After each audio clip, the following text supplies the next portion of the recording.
Hello दोस्तों, welcome back to my channel. अगर आपने अभी तक मेरे चैनल को सब्सक्राइब नहीं किया तो जल्दी से मेरे चैनल को सब्सक्राइब कर दे। एपिसोड 9 की शुरुआत में कॉन्फ्रेंस चल रही होती है। ज़ेंगशु शियू से पूछती कि क्या तुम्हारी तबीयत ठीक है। शियू कहती है कि मिस्टर शियान मेरी तरफ देख रहे हैं, इसलिए मुझे डर लग रहा है। ज़ेंगशु शियान को देखकर कहती है कि तुम फिक्र नहीं करो, वो मुझे देख रहा है। कॉन्फ्रेंस चल रही होती है लेकिन शियू बहुत ही बोर हो रही होती है, तो ये ज़ेंगशु से रेस्टरूम का बहाना करके कॉन्फ्रेंस से बाहर आ जाती है, लेकिन इसको बाहर जाता हुआ शियान देख लेता है और इसके साथ ही शियान अनाउंस करता है कि प्रेजेंटेशन का पहला हाफ खत्म हो गया है। इस ब्रेक के दौरान ज़ेंगशु के पास एक लड़का आता है, इसका नाम बोमिंग होता है और ये भी एक जर्नलिस्ट होता है। ज़ेंगशु को बताता है कि मैंने फाइनेंशियल रिड्यूस में ही अपनी इंटर्नशिप की हुई है। ये दोनों एक दूसरे को वीचैट पर ऐड कर रहे होते हैं। शियान इन दोनों को देखकर जेलस हो जाता है और ये ज़ेंगशु को अपने पास बुलाता है। ज़ेंगशु तो बहुत ही खुश दिखाई दे रही होती है कि शियान जेलस हो रहा है। अब ज़ेंगशु शियान के पास आते पूछते है कि मैं आपकी क्या मदद कर सकती हूँ। शियान से पूछता है कि वो जर्नलिस्ट कहाँ पर है जो तुम्हारे साथ बैठी हुई थी। ज़ेंगशु को अच्छा नहीं था कि शियान ने इसको शियू के बारे में बात करने के लिए बुलाया है और कहती है कि वो बाहर गई है, क्या मैं आपके लिए उससे कांटेक्ट करूं। तो शियान कहता है कि हाँ। ज़ेंगशु शियू से पूछती है कि तुम कहाँ पर हो। शियू उसको बताती है कि मैं लॉबी में हूँ, अगर आप कहते हैं तो मैं वापस आ जाती हूँ।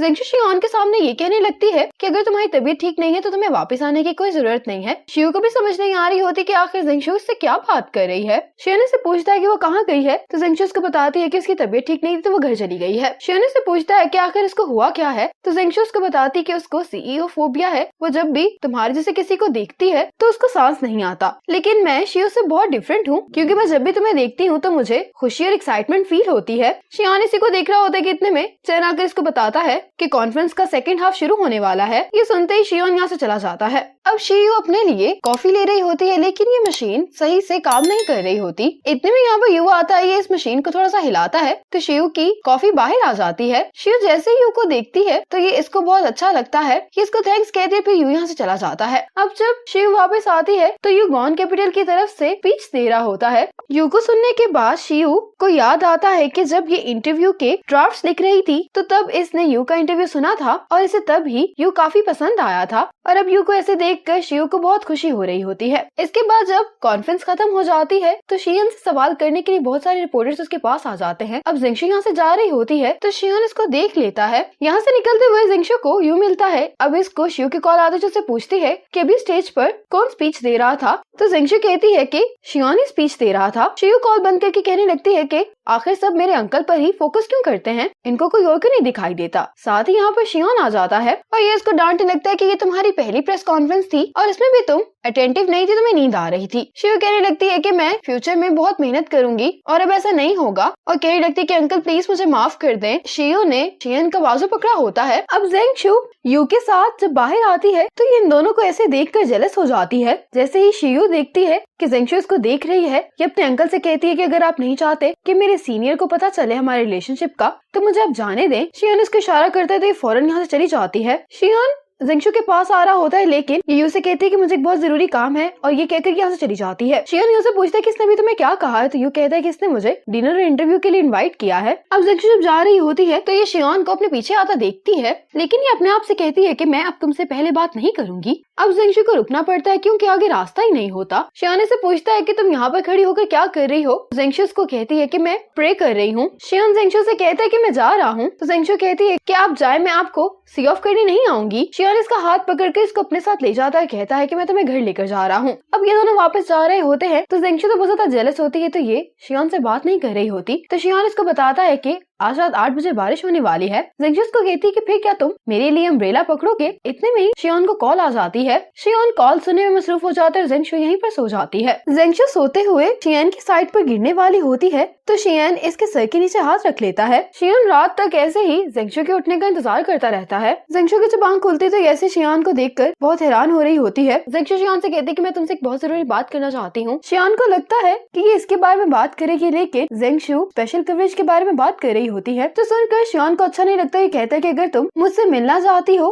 तो चैन से अपॉइंटमेंट ले लो। ज़ेंगशु कहती है कि मुझे घर छोड़ने के लिए थैंक्स कहकर ये गाड़ी से बाहर आ जाती है। घर पर आने के बाद ज़ेंगशु कहती है कि शियन मुझे घर पर छोड़ने के लिए आया लेकिन ये सुबह शियू के साथ फ्लर्ट भी कर रहा था। ये सोचकर ज़ेंगशु को बहुत गुस्सा आता है कि शियन एक वक्त में 2 लड़कियों के साथ रिलेशनशिप बनाने की कोशिश कर रहा है। शियन भी ऑफिस आने के बाद अपसेट लग रहा होता है। ज़ेंगशु और शियन एक साथ गॉन्जी और शेन को कॉल करते हैं। ये दोनों साथ में होते हैं, जेंगशु और शियान इनको ड्रिंक करने के लिए बुलाते हैं, लेकिन ये दोनों इनकार कर देते हैं। इन दोनों के इनकार पर जेंगशु और शियान हैरान हो रहे होते हैं। अगले दिन ऑफिस आने के बाद शियो सोच रही होती है कि आखिर ये यू को कांटेक्ट कैसे करे। यहाँ पर जेंगशु अपनी मॉम से बात कर रही होती है। इसकी मॉम इसको ब्लाइंड डेट पर जाने के लिए कह रही होती है। जेंगशु के इनकार करने के बावजूद उसकी मॉम नहीं मान रही होती, तो जेंगशु अपनी मॉम से कहती है कि ठीक है, अपना काम खत्म करने के बाद जैसा आप कह रही मैं वैसा ही करूंगी। अब मिस ये सबके साथ ये गुड न्यूज शेयर करती है कि हमारे लास्ट मैगजीन की सेल डबल हो गई है। अब मीटिंग में मिस ये जेंगशु से कहती है कि शियान के साथ हमारे इंटरव्यू का रिस्पॉन्स भी काफी अच्छा है। ये बाकी सभी वर्कर से कह रही होती है कि हमें जेंगशु के हार्ड वर्क से सीखना चाहिए, लेकिन यूलिंग बहुत ज्यादा जेलस हो रही होती है। जेंगशु के कोलीग्स आकर इसे कहने लगते हैं कि तुम्हें हमें पार्टी देनी चाहिए आज रात, लेकिन जेंगशु इनकी तरफ कोई भी ध्यान नहीं दे रही होती और अपना काम करे जा रही होती है। यूलिंग इसको हिलाकर पूछती है कि हम तुमसे बात कर रहे हैं, तो जेंगशु कहती है कि मैंने शोर से बचने के लिए हेडफोन्स पहने हुए थे, इसलिए मुझे तुम लोगों की आवाज ही नहीं सुनाई दी। यूलिंग इससे कहती है कि सभी तुम्हारी कामयाबी पर ट्रीट मांग रहे हैं, तो जेंगशु कहती है कि तुम लोग कोई भी जगह सिलेक्ट कर लो, मैं देने के लिए तैयार हूँ। और अब शियो को मालूम होता है कि इसके पहले दिन जेंगशु ने इसीलिए इसकी किसी बात का जवाब नहीं दिया था, क्योंकि इसने ये स्पेशल हेडफोन्स लगाए हुए थे और इसे बुरा इस बात पर लग रहा होता है कि इसने अपने अंकल के सामने इसकी इतनी बुराई कर दी थी। घर पर जब शियान शियो के पास आता है तो शियो उसको बताती है कि जेंगशु ने मुझे जानबूझकर मेरे काम के पहले दिन इग्नोर नहीं किया था। शियान कहते कि तुम कहना क्या चाह रही हो। शियो कहती है कि गलतफहमी हो गई है, मैं उससे माफी मांगना चाहती हूँ, लेकिन शियो को तो नहीं पता कि मैंने आपके सामने उसे इतना बुरा भला कहा था। तो ये कहने लगती है कि अंकल आप भी जेंगशु को कुछ अच्छा ट्रीट नहीं कर रहे, तो आप ही जाकर जेंगशु से माफी क्यों नहीं मांग लेते। शियान शियो से कहते हैं कि मैं तुम्हें मशवरा देता हूँ कि इस मामले को तुम जितना जल्दी हो सकता है हल कर लो। दूसरी तरफ जेंगशु शियन को बता रही होती है कि शियन शियो को जानता है और वो इसके बारे में बहुत परवाह भी करता है। शियन कहने लगती है कि शियो की फैमिली भी स्ट्रॉन्ग है, तो इन दोनों का मैच हो सकता है, लेकिन शियन कहती कि तुम इतनी अपसेट क्यों, क्या तुम जेलस हो रही हो। तो जेंगशु कहती कि नहीं, लेकिन मेरे दिल में उसके लिए फीलिंग्स हैं। शियन ये सुनकर बहुत हैरान होती है और कहने लगती है कि अगर तुम दोनों एक साथ हो गए और तुम लोग काम के लिए भी मिलते रहे तो लोग तुम्हारे बारे में बहुत सारी गॉसिप्स करेंगे, इसलिए तुम्हें किसी ऐसे रिलेशनशिप को शुरू ही नहीं करना चाहिए जिसका कोई फ्यूचर नहीं हो। जेंगशु कहती कि जब रिलेशनशिप की बात आती है तो मैं हमेशा ही अपने दिल को फॉलो करती हूँ। दूसरी तरफ शियान जेंगशु के मैसेजेस को देख रहा होता है जिनका इसने रिप्लाई नहीं किया होता। जेंगशु सोच रही होती है कि शियान इसके साथ डिनर तो नहीं करना चाहता, तो क्यों ना मैं इसको कॉन्सर्ट के लिए इनवाइट करूं। वैसे भी शियान को सिंगर सोंगली के गाने पसंद हैं। दूसरी तरफ शियान भी इसको कॉन्सर्ट पर लेकर जाने का सोच रहा होता है। अब जेंगशु देखती है कि इसको वीचैट पर किसी ने ऐड किया है, नाम के बजाय इस अकाउंट पर SY लिखा होता है। तो जेंगशु कहती है कि इससे तो शियान का नाम बनता है और ये बहुत खुश हो जाती है कि शियान ने इसको वीचैट में ऐड कर लिया है। अब ये शियान को कॉन्सर्ट पर जाने के लिए इनवाइट करती है, तो शियान इसके लिए मान चाहता है। जेंगशु इस बात पे हैरान भी होती है और खुश भी कि ये प्लान इतनी जल्दी काम कर गया। अब शेन भी गॉन्जी को इसी कॉन्सर्ट में जाने के लिए इनवाइट कर लेती है और गॉन्जी मान जाता है। अगले दिन जेंगशु कॉन्सर्ट पर आ गई होती है और अब ये शियान का इंतजार कर रही होती है। इतने में यहाँ पर शियान आ जाता है। जेंगशु तो शियान को देखकर बहुत ज्यादा खुश हो रही होती है, लेकिन ये सब कुछ सपना होता है और इसी मोमेंट पर एपिसोड 9 खत्म हो जाती है।